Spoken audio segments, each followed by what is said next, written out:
All right, so gonna go over some of the Hydrosphere PowerPoint since we haven't talked about it in a while. So I'm just gonna go through the first couple of slides because we already covered them, but I'm just gonna go through them, talk about some stuff to make sure we're all, you know, trying to remember the stuff that we've already talked about since it's been so long since we talked about it. All right, so basically what I want you to do is if you just want to listen, that's fine. If you want to take a little bit of notes, that's fine as well. You can jot down a little bit of information, because some of it might help you with your project.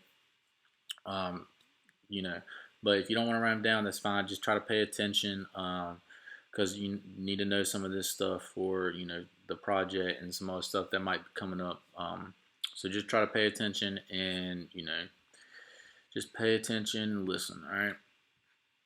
All right, so we already talked about all this, but who needs it? All right, so who needs water? So everything's living needs it.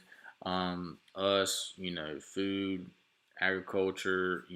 We use hydraulic energy from basically water supplies from the turbines, all that stuff. So just make sure you know that we need it. Also, crops need it. Crops are food, which we need. So all that stuff is important. All right, so this is just basically how all of it is distributed around the world. All right, so most of it is salt. We've talked about that. Salt water is the majority.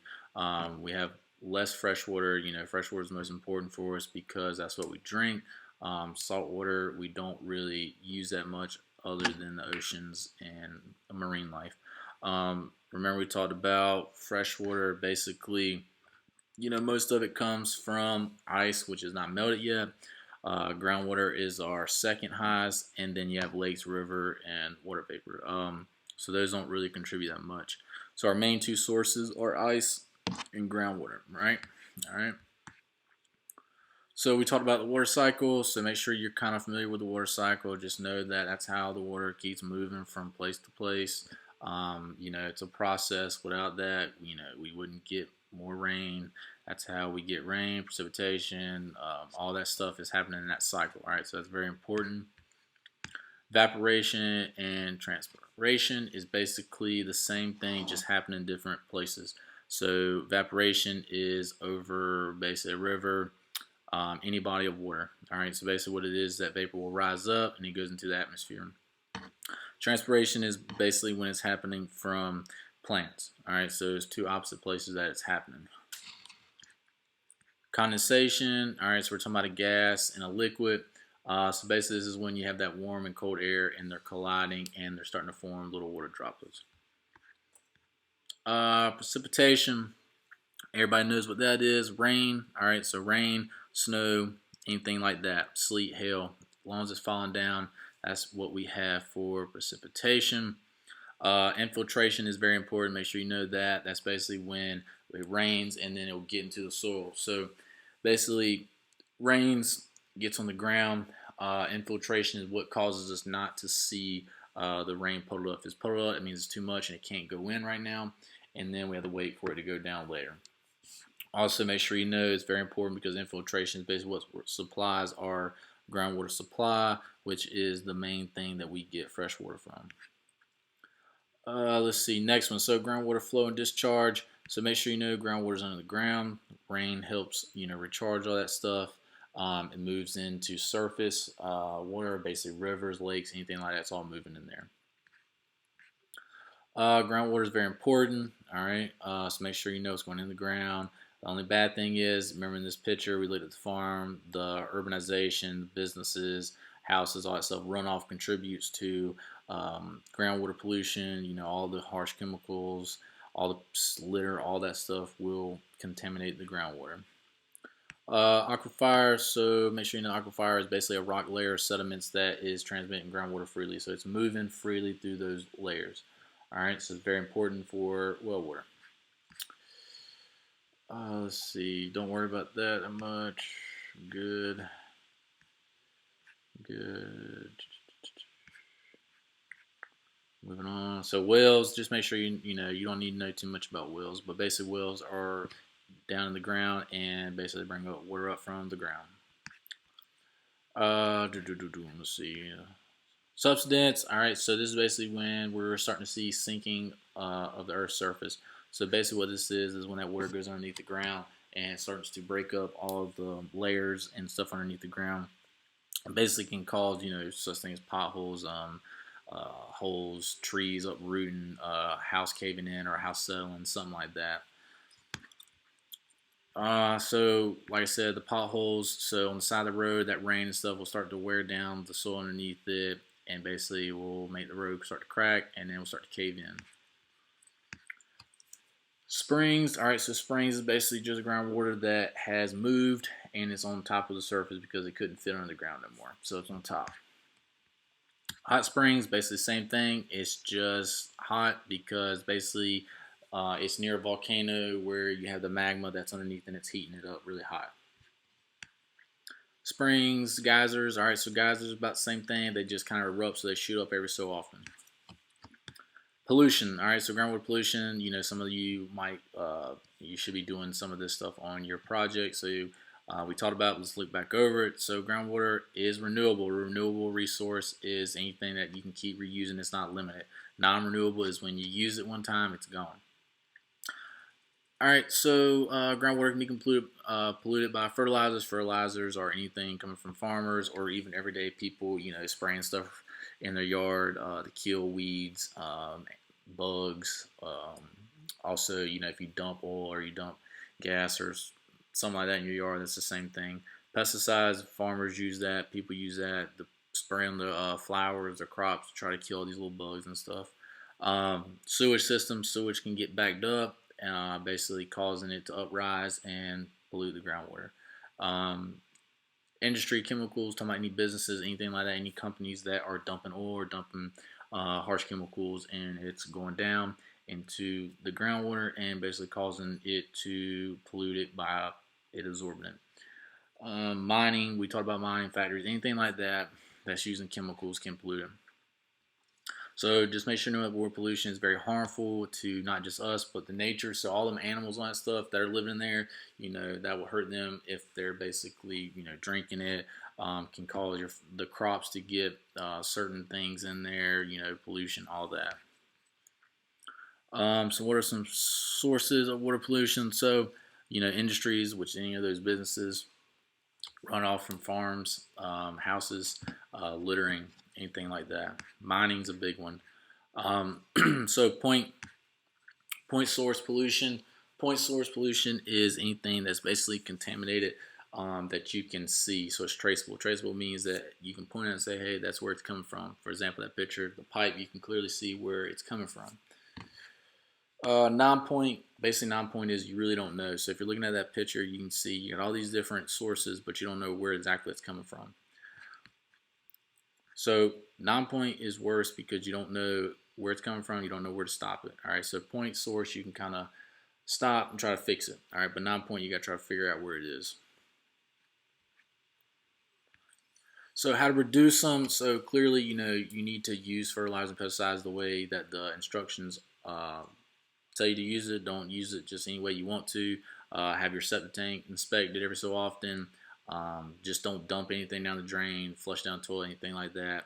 Pick up stuff that's in the yard. Just don't let trash or anything like that float around. So just make sure you know that pollutants can basically move through that water supply. So just because you don't think there's no pollution around you, don't mean the person 3 or 4 miles away hasn't dumped something in the yard that can affect you later on. All right, so pollution effects, basically, it can affect water, so it means less for us, which we all know that we need it, especially as the population is growing. Water supplies are, possibly getting lessened because it takes more requirements for us to treat it, us to clean it, all of that. All right. Also know that every once in a while you might have some illnesses that are getting waterborne. Basically, floats in that water and then you drink it. All right, then it gives to you. You flush it down the sink, something like that. Dump it in the yard. Also can be transferred to somebody else. wastewater treat system. So this is how we try to treat them. All right, now just make sure you know that treatment facilities are not always able to filter out the contaminants. That means that sometimes stuff might slip through, especially if it's very small or it's just like a little bacteria. It'll go right through it. So basically what happens is they remove the small and large sediments from the water. So they start with that. Then they basically try to get all the smallest particles, was the hardest part, and then they'll start to put a whole bunch of chemicals and all that stuff to try to clean it and kill the stuff that's not solid. Turbidity is basically just the substance of sediments that are uprising.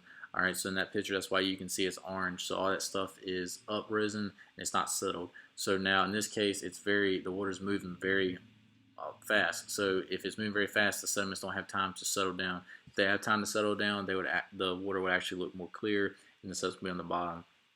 So it's just like how we were talking about, for example, if you run through a ditch or a river or the beach, if you look at it before you run through it, it's clear, and then when you run through it, you see all the sand or the dirt rise up, basically because you lifted the sediments up. So that's the same thing right here in this river. That's what's going on. That water is constantly moving it.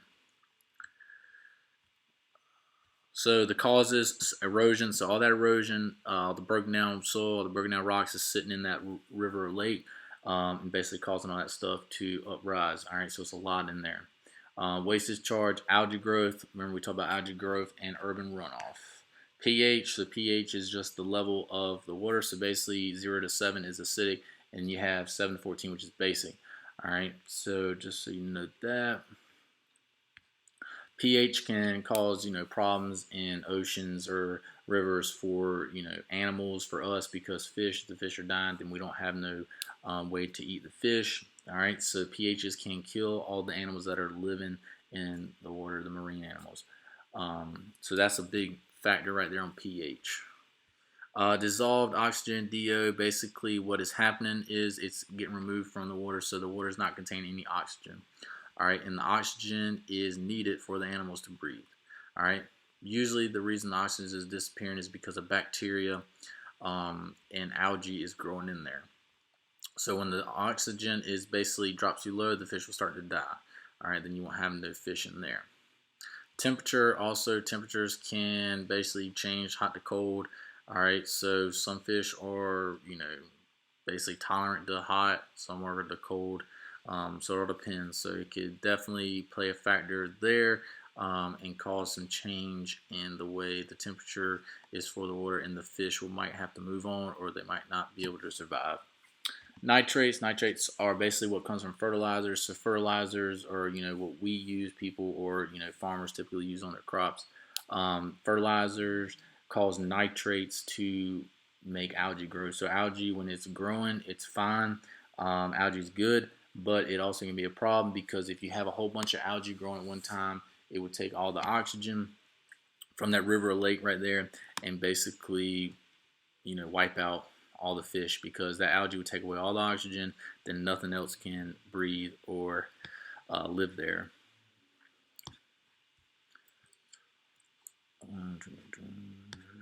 Let's see. So river basics.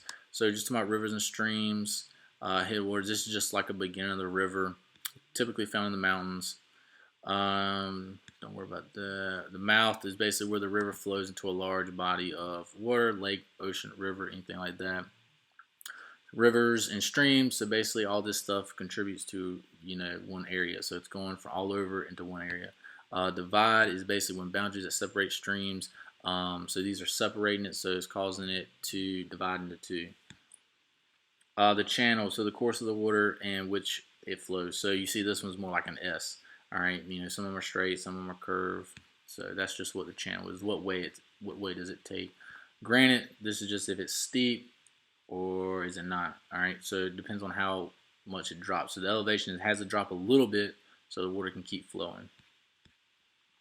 Discharge is just basically how much is coming out of one point at a given time. Stream load, basically stream load is a solid matter, it's carried, so them sediments and stuff at the bottom can sometimes be carried out from one place to another because of basically the water flowing fast and it's pushing it. So stream load is just how much velocity equals the higher stream load capacity, how much can it take. Sediment deposition. All right, so basically this is where it decreased the water speed. So all that stuff is changing the way the water is flowing.